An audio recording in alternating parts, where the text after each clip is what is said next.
Hey guys, we are here on the floor at RIA with Jeff from Next Gear. Today we are going to talk about how to take your business to the next gear. Boom!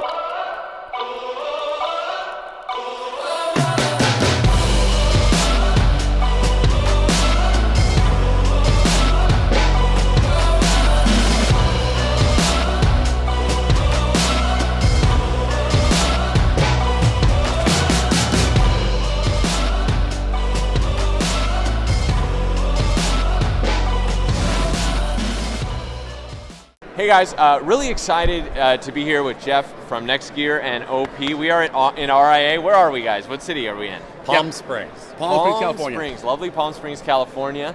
I had the pleasure of hanging out with Jeff at Next Gear's headquarters in lovely, surprisingly lovely Oxford, Mississippi. I was really blown away by your messages around sales and marketing, and we wanted to get you on the show because really just impressed. I think that you have an outsider's perspective.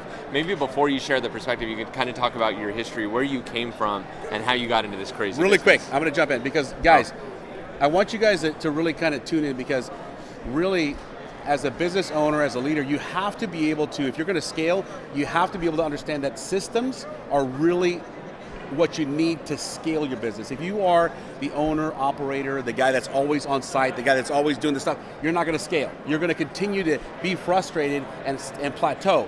You have to be able to know that you have to pull in these systems. And so the systems of sales systems is something that Jeff can elaborate on. And this is part of the growth ability for your restoration business. Absolutely. My background, I come from sales and industrial compressed air. I worked sales for years all over the world. And one of the things that showed up really early on coming to this industry is that it was, it understood marketing a little bit, but it didn't understand sales. And more importantly, it didn't understand what it was. In other industries, we own factories all over the world that made products for us. Right? But if you asked anybody in the company what we were a sales company. Got it. Because the product is simply what you deliver. The sales is who you are. That's what brings it in. So when you came down to see us, you got that message pretty hard because that's what we believe, right?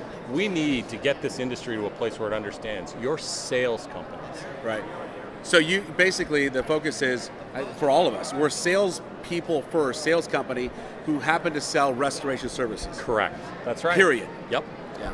Now I'm curious, I'd love to get into the distinction of what would make us more of a sales company, but before we go there, why do you think this industry is resistant to that message sometimes? Why are we so insistent on being different? Well, I think part of it is where we come from. If we look at around, a lot of our peers were people who were, working the tools, building the structures. That's their background. That's what they started as.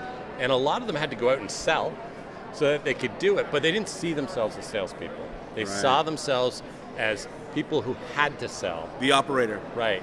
And so there's a reluctance to say I'm a sales company or we're a sales company. We want to identify with our product, right? Right. We want to identify with what we finally produce, but really it's the front end that allows us to produce, right? If we're not a sales company, there's nothing for us to sell or produce at the other side of it. Right. So let's talk about this.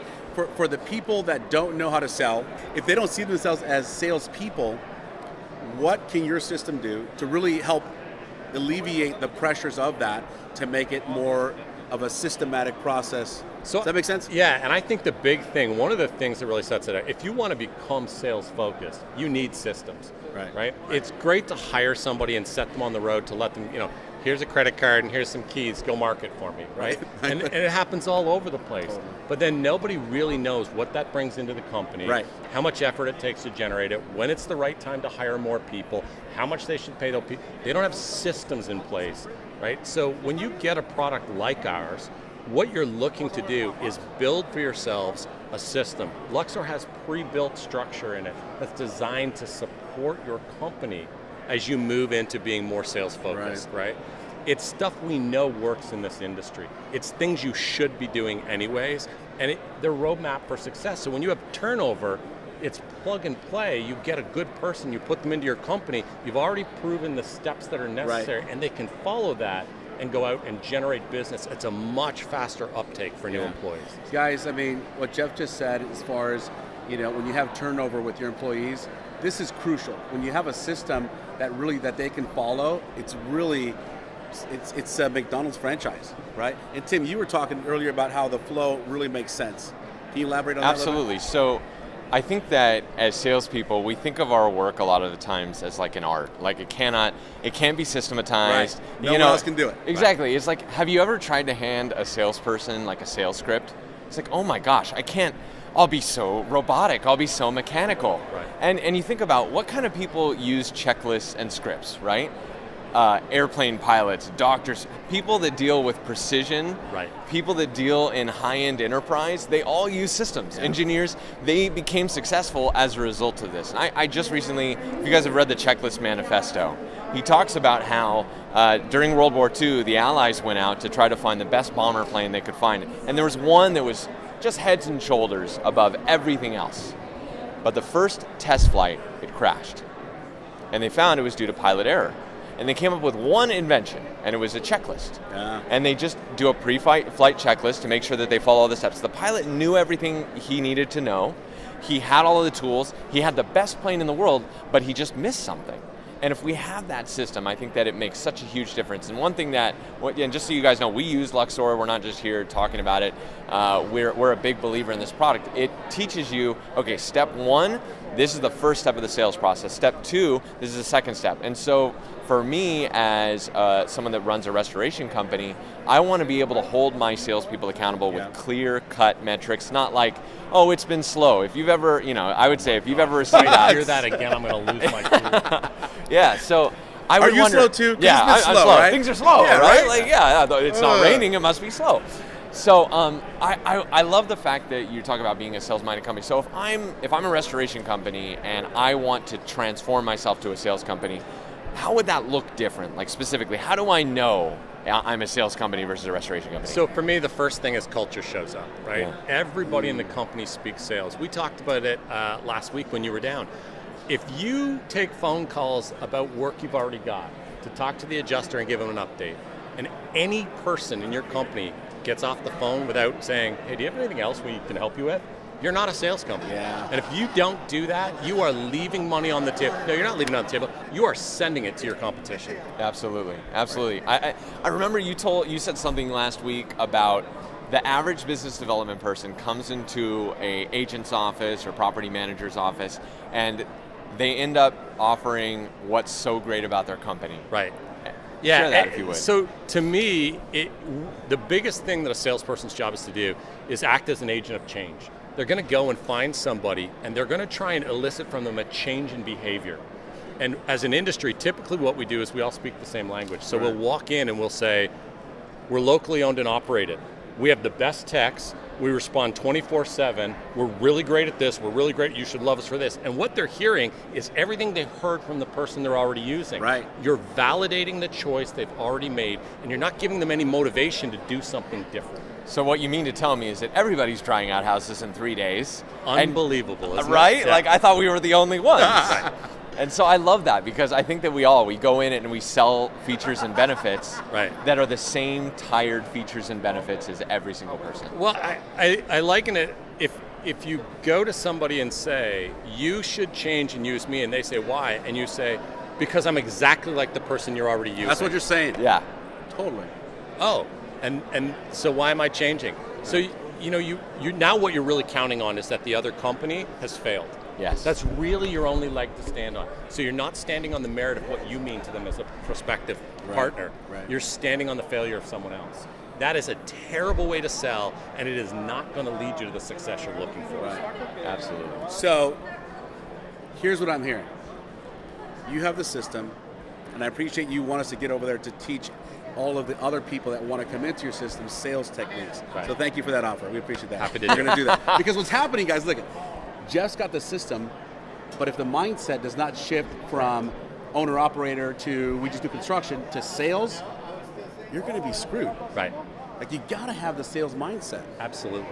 Absolutely. Yeah, totally. Like I mean, would you ever go to a doctor who said, I don't really keep, I don't have any pre-surgery planning, or I don't really have a system. I just get in there and I look for the cancer, and once I find we'll it, figure it out. No, Dude, I'm in there. I wing it. I'm an artist. I'm not. What do you expect from me, right?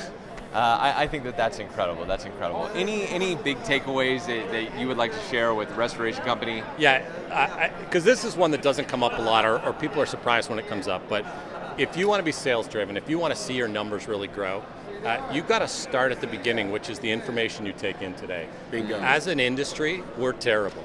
We take in bad information, we take in incomplete information, we don't treat it like it's critical. And yet, a year later, we're going to pull reports, and we're going to decide where the business is at based on bad information. It is a failure that we have to overcome so that we can become really sales driven. Absolutely. It's why doctors start with an x-ray, right? That's right. This speaks to me from the standpoint of, if you're the entrepreneur, if you're the leader, you're the one who's paid the price with your blood, sweat, and tears, and your passion to get things going. But without a system, without the right data going in, and having a group of people around you that can balance this out, because we need this, that's when chaos begins to show up. Because the leader is the guy who's out there doing his thing, and then if there aren't systems set up below him, underneath him, the whole culture is chaos. It falls apart so quickly. Yeah. Absolutely. Yeah. We need more awareness, people. We need more awareness. Yeah, so guys, if they want to get in touch with you, what's the best way to get in touch with you over at NextGear? I am probably easiest connected with over my email. Okay. Jeff, Jeff.Brettell, Brettell,